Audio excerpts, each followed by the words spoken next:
Zach Lavine trade seems to be in the works in Chicago. Both the team as well as the player have decided that it is time to move on. This is definitely the correct decision. Let's free Zach Lavine. Let's get him to a new situation, and the Bulls need to reset. So, of course, the question is, where is he going to go, and what are the possible trades for Lavine? Quickly, I have something for you. Playback.tv/sportinglogically. If you guys want to have an opportunity to hang out with me, watch some NBA games with me, the rest of the community, I'm going to be there this Friday. Playback.tv/sportinglogically. Go join the room. It's going to be an awesome time. It's something I'm going to do weekly from now on, but the first one is this Friday. You can watch the games. We're going to jump around to all the in-season tournament games. There's going to be a chat there. There's going to be all kinds of fun stuff going on. Go join the room, playback.tv/sportinglogically. Check out the link in the description. Be there on Friday. Now, when I saw this news, the first thought that I had was that Philadelphia has some of these assets that they got in the James Harden trade, and Daryl Morey is always going to be someone that's going to want to go out and add another star to his team. Despite how well they're playing, despite how good Maxey is,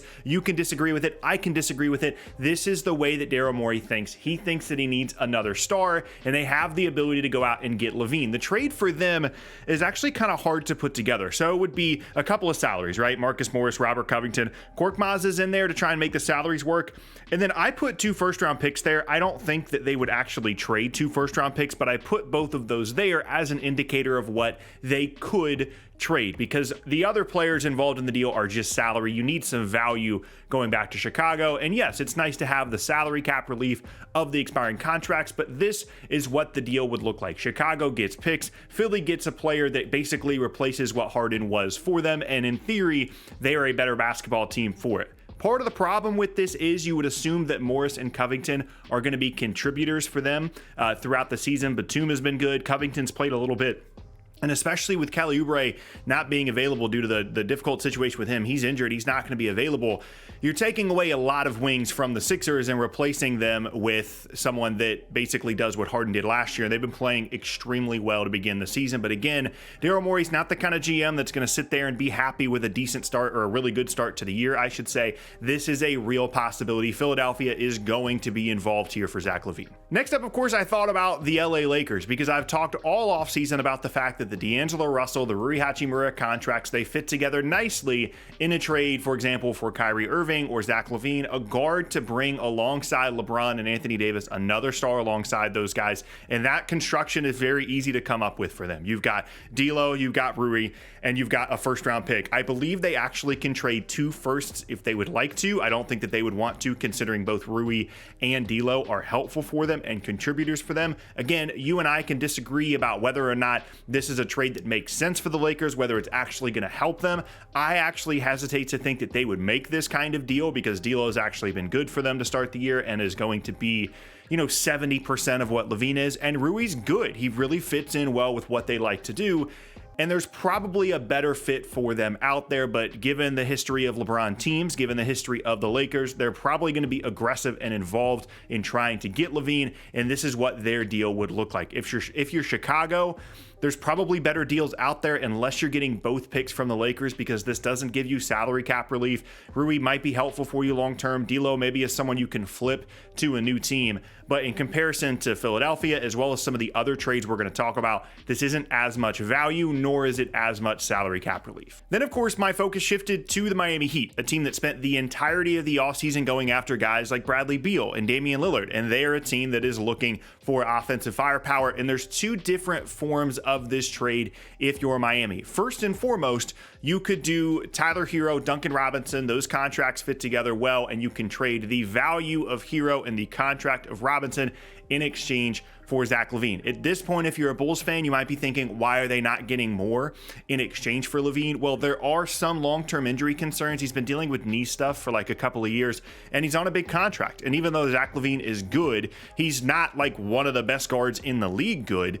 And so there's maybe not going to be as much value in exchange being sent back to Chicago. But Tyler Hero's really, really good. And I actually am curious whether the Heat would actually make this move, whether they view Lavine as that much of an upgrade over Hero. Obviously, in this scenario, they're not giving up extra stuff, so it literally comes down to whether they value Hero or Lavine more, but this is a structure that could make sense. The other structure would be Duncan Robinson, the expiring of Kyle Lowry, and then a pick, or maybe if you wanted to do multiple picks, you could. But those are the two constructions for Miami. And these first couple of teams, these are the most obvious teams, right? Like, these are the teams that are going to go star hunting. These are the teams that are always involved when there's big time perimeter players potentially available for trade. But now we can get into some of the more underlying, some of the more, sneakier trade options potentially for Lavine. And this next one is one of my favorites. Now, it's a little bit weird. It's a little bit complicated in terms of making the salaries work, but Zach Lavine in Oklahoma City is pretty cool. So this would be Lavine going to Oklahoma City in exchange for Bertans,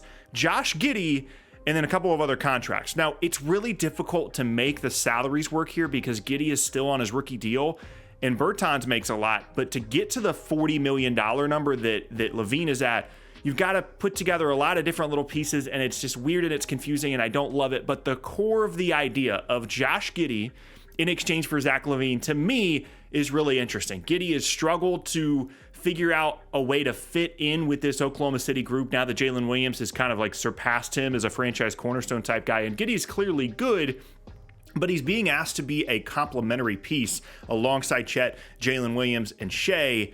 And I'm not sure that is something that's going to resolve itself until Oklahoma City decides to resolve it. Now, obviously, they have draft picks they can throw into this if you want, but I think Giddey's really good. And out of everything we've talked about in the video so far, Giddey is the guy that I would want the most if I'm Chicago, more than Tyler Hero, more than the Lakers picks, more than any of that stuff. He's good. He's someone you can point to and say, hey, he's going to be a foundational piece of what we're going to try and build in Chicago post Zach Lavine trade. And swapping these two guys out in these two different situations, allowing Giddey to thrive as like one of the main guys in Chicago, and then Lavine bringing his floor spacing and his athleticism to this young Oklahoma City team that, yes, is going to get expensive over the next couple of seasons, but for right now, this helps them in terms of their scoring. It helps them in terms of their spacing. He's a much better fit alongside everything else that they have going on in Oklahoma City. And this is one that I would be really excited about and really interested to see what it would look like. I don't know if Oklahoma City's ready to make this kind of a move. It doesn't involve any other draft compensation. I don't think that they're necessarily ready to just give up on Josh Giddey, but theoretically,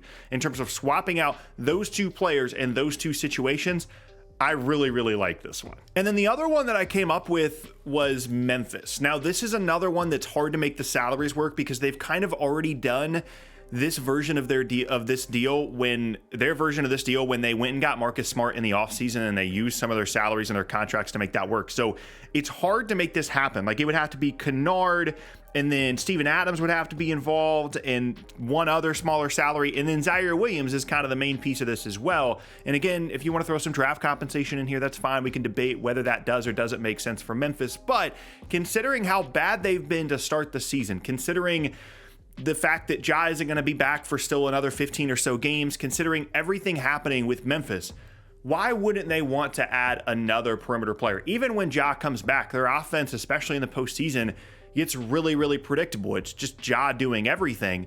And why wouldn't you trade out some salaries and a younger guy in Williams that you're still trying to figure out where he fits and put Lavine, Smart, Jaren Jackson, Ja Morant, and a big all out there together and see what that group looks like? That to me is a really interesting combination because it helps them now because Lavine can help them win some games while Ja is out, and he's a good fit alongside Ja once he returns. Again, just like in Oklahoma City, he's a good off-ball spacer. He can play on or off the ball. He can help your bench units when Ja isn't out there, and he helps you be less predictable offensively and more explosive offensively. This and Oklahoma City, those are the two teams that I'm most excited about as a possibility for Lavine. The problem is, you have to be sure that he actually wants to go to either of those teams, and more than likely, most of the rumors and the buzz that we're going to hear about a Lavine trade is going to come down to those first couple of teams, the Lakers, Sixers, Heat, those kinds of teams that I talked about in the beginning of the video. But I can't wait to see what happens with Lavine in Chicago. Let me know down in the comment section below where you think he should end up and what you think of all these trades.